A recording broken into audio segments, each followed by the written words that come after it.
In early 2020, something happened that should have been the greatest opportunity in Skype's history. Offices closed, schools shut down, families were separated, millions of people were suddenly stuck at home, desperately searching for a way to speak face-to-face through a computer screen. For the first time, almost the entire world needed video calling at exactly the same time. And there should have been one obvious winner: Skype. Skype had been around since 2003. It was one of the most recognizable names in internet communication. Microsoft had paid $8.5 billion for it. At its peak, the brand was so famous that people didn't ask you to make a video call. They asked you to Skype them. Zoom, meanwhile, was much younger. Its first public Zoom meetings product wasn't released until 2013. Skype had roughly a decade-long head start. Yet when the biggest video calling opportunity in history finally arrived, something strange happened. People didn't start saying, Skype me. They started saying, send me the Zoom link. And to understand how Skype managed to lose the moment it seemed almost perfectly designed for, you have to go back years before COVID existed. Skype began in 2003 and helped change the way people communicated over the internet. International phone calls could be expensive. Skype made it possible to speak to people across the world through the internet, and over time video became a major part of the experience. The company grew into a communications giant. By 2011, Skype had around 170 million connected users, and its users had generated more than 207 billion minutes of voice and video conversations during the previous year. Microsoft saw an enormous opportunity. In May 2011, it agreed to buy Skype for $8.5 billion in cash. Think about what Microsoft was buying, not just software. Skype already had hundreds of millions of users connected to its service, enormous brand recognition, and a name that had become almost synonymous with internet calling. Microsoft CEO Steve Ballmer said at the time that the Skype brand had essentially become a verb, and Microsoft had resources Skype could previously only dream of: Windows, Office, Outlook, Xbox, hundreds of millions of customers. If Microsoft could combine all of that with Skype, the possibilities seemed enormous. But this is where the story becomes complicated. Microsoft did not simply buy Skype and destroy it overnight. Skype continued developing. It remained popular. Microsoft integrated it into parts of its ecosystem. But over the following years, the communications market around Skype changed dramatically.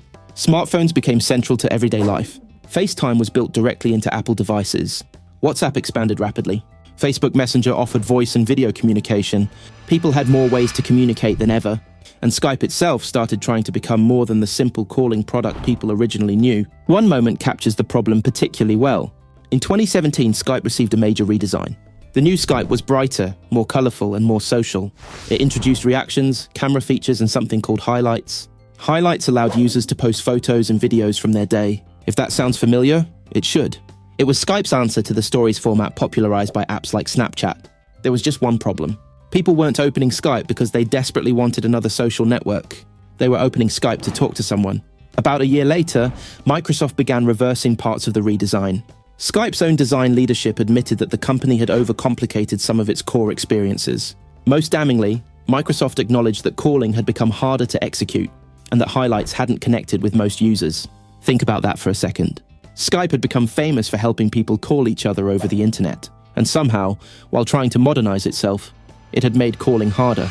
But the redesign was only a symptom of a much larger strategic problem. Because while Skype was trying to figure out what Skype should become, Microsoft was building something else. Microsoft Teams. Teams was unveiled in November 2016 and became generally available in March 2017. It wasn't simply a video calling application. It was designed as an entire workplace hub, bringing together chat, files, Microsoft Office, and meetings. And only months after Teams launched, Microsoft made its direction increasingly clear. In September 2017, Microsoft announced that Teams would evolve into the primary communications client for Office 365, eventually replacing the Skype for Business client. Then, in July 2019, Microsoft announced that Skype for Business Online would be retired in 2021.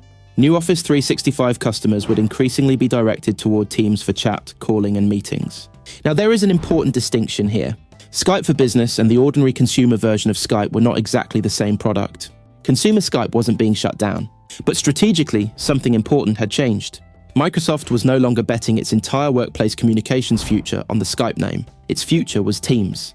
And while Microsoft was dividing its attention across different communication products, a much smaller company was concentrating obsessively on one problem: video meetings. Eric Yuan had spent years working on WebEx and later became a senior executive at Cisco. But there was something bothering him. Customers weren't happy. Yuan has recalled speaking to customers who complained about poor video quality and terrible mobile experiences. He believed video conferencing could be dramatically better. So in 2011, the same year Microsoft agreed to buy Skype for $8.5 billion, Yuan founded the company that would become Zoom. The contrast is remarkable. Microsoft was spending billions buying one of the most famous communications products on Earth. Zoom began with a small team and one obsession: make video communication frictionless. The team spent roughly 2 years building the product before releasing the first public version of Zoom meetings in 2013. And slowly, Zoom began removing friction from the meeting experience. A host could create a meeting, send people a link, and other people could join. Zoom offered a free tier, meaning millions of people could experience the product without convincing their company to buy expensive software first. And that created something extremely powerful. Every Zoom meeting became marketing for Zoom. Imagine one employee decides to host a meeting on Zoom. They invite 9 colleagues. Now 9 more people have experienced Zoom. Next week, one of them needs to organize their own meeting. What are they likely to use? The thing they already know. Zoom's own IPO documents show how powerful this could become. In the fiscal year ending January 2019, 55% of Zoom's 344 customers generating more than $100,000 in revenue had originally started with at least one free HOSINT. People tried the product. They shared it, and eventually businesses paid for it. More importantly, Zoom wasn't some tiny unknown startup waiting for COVID to magically save it. By the fiscal year ending January 2019, Zoom was already generating more than $330 million in annual revenue. It was profitable. Then it went public in April 2019. Zoom was already working. COVID simply poured fuel onto it. And then came 2020.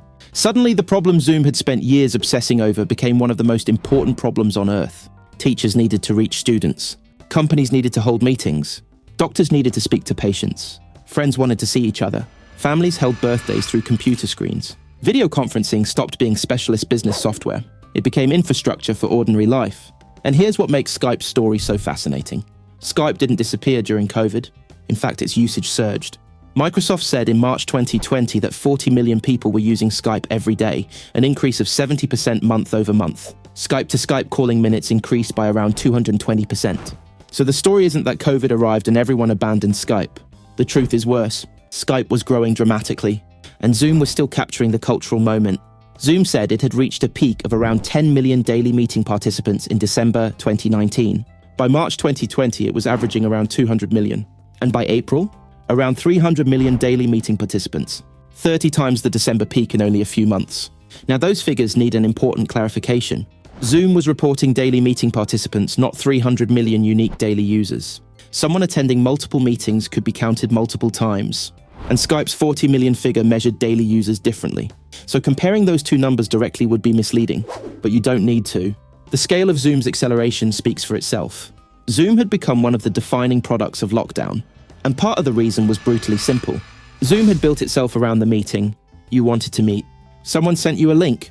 You joined the meeting. That simplicity mattered enormously when suddenly millions of teachers, grandparents, students, small businesses, and ordinary families needed video software with almost no preparation. The more Zoom links people received, the more comfortable they became with Zoom. And the more comfortable they became with Zoom, the more likely they were to use it themselves. Eventually, Zoom achieved something that must have felt painfully familiar to Microsoft. Its company name became a verb. People started talking about Zooming, the exact cultural position Skype had once occupied. Microsoft wasn't standing still. Skype promoted its Meet Now feature, which allowed people to create meetings quickly and invite others without requiring sign-ups or downloads. Microsoft Teams was also exploding in popularity. And this matters, because Microsoft did not lose the remote work war. Teams became an enormously successful product, but that actually makes Skype's fate even more revealing. Microsoft had found its future in communications. It just wasn't Skype. Zoom, meanwhile, faced its own crisis. Its growth happened so quickly that serious privacy and security problems suddenly received global attention. Uninvited people disrupted meetings in incidents that became known as Zoom bombing. Zoom faced criticism over how parts of its security and privacy systems worked. For a company suddenly being trusted by schools, businesses, governments, and families, this was dangerous. Zoom responded by freezing some feature development and launching a 90-day effort focused on strengthening security and privacy.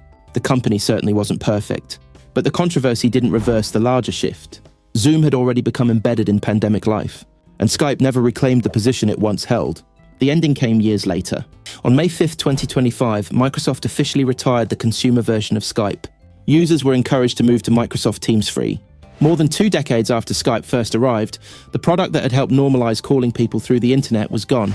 And that's what makes this more than a story about Zoom beating Skype. Skype didn't lose because Microsoft lacked money. It didn't lose because nobody knew the brand. It didn't lose because demand for video calling disappeared. Skype had the users. It had the technology. It had Microsoft's enormous distribution network. It had years of experience. And then history created almost the perfect scenario for it. Billions of people were suddenly separated from one another, and video communication became essential. But by then, Microsoft had spent years moving its workplace strategy toward Teams.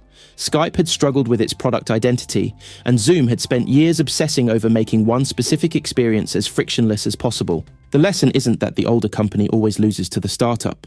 And it isn't that Zoom single-handedly killed Skype. The lesson is more uncomfortable. Being first doesn't guarantee that you'll still be the best positioned when your market finally explodes. Skype helped invent the future, but when that future finally arrived, it belonged to someone else.